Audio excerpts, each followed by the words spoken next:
with my friend, the breakthrough specialist, Lisa Nichols. Now, we've been talking to Uni and her husband, Mike, who've hit some bumps in their marriage.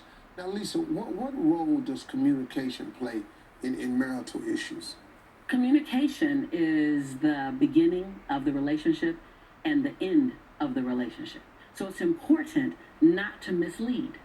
The worst thing we do to the men in our lives is expect them to read our mind. Right. That's unfair to him. I know that Steve says that you guys are supposed to know and never ever, but we're also supposed to tell the truth. Speak for what you need, right? Yeah. Speak to what you need. And Mike, it's your responsibility to understand if you can't have a conversation in front of your wife with someone, you probably shouldn't be having it. Bottom line, just use it as your barometer. If I can't have this conversation in front of her with this woman, I probably shouldn't be saying that, right? And to give her a chance to be that emotional container for you. But you need to learn some new skill sets.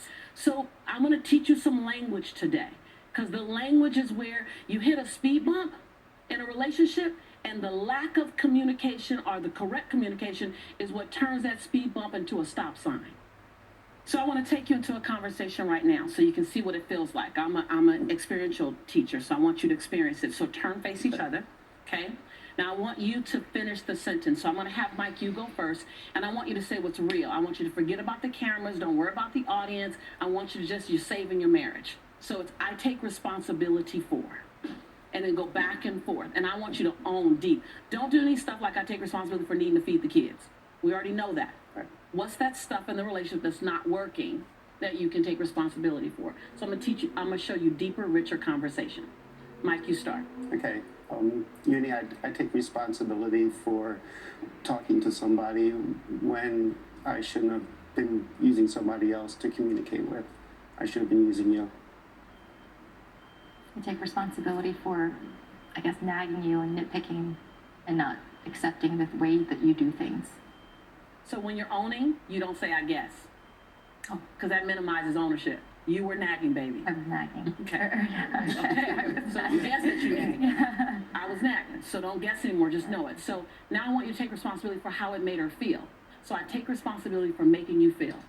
I take responsibility for making you feel emotionally unstable, for making you feel that you couldn't trust me, and making you feel that you had to keep tabs on me. I take responsibility for just being mean to you sometimes. A lot of the times. And how does that make them feel? Own that. For making you feel less than or that I didn't love you. So the feelings that you have, that's what's going to drive you. So the next sentence is I need support in. Okay. I need your support in trusting me again and moving past the problems that we had so we can move forward.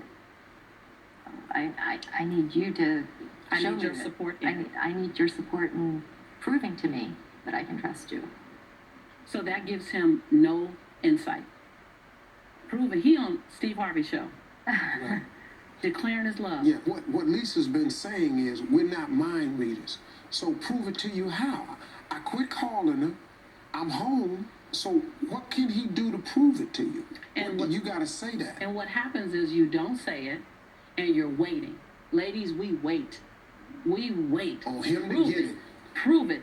There's not one part of Mike that can read your mind. There's not one. So what does love look like to you?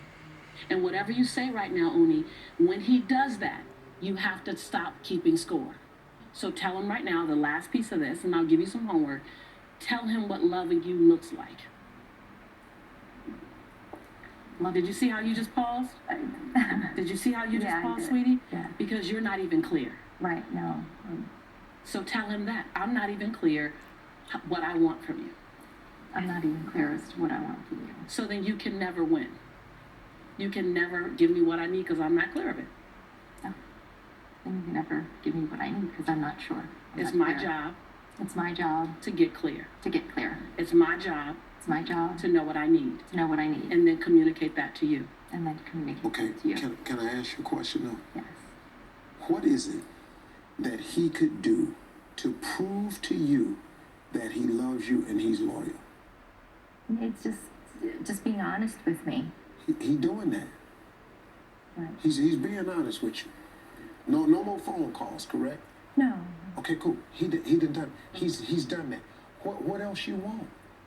See, it's got to be something else missing. Because if you're gonna hold this one as the end all mark, he can't win now. It's nothing he can do. You feel insecure about you. And I'm saying it with love. Breathe. Breathe.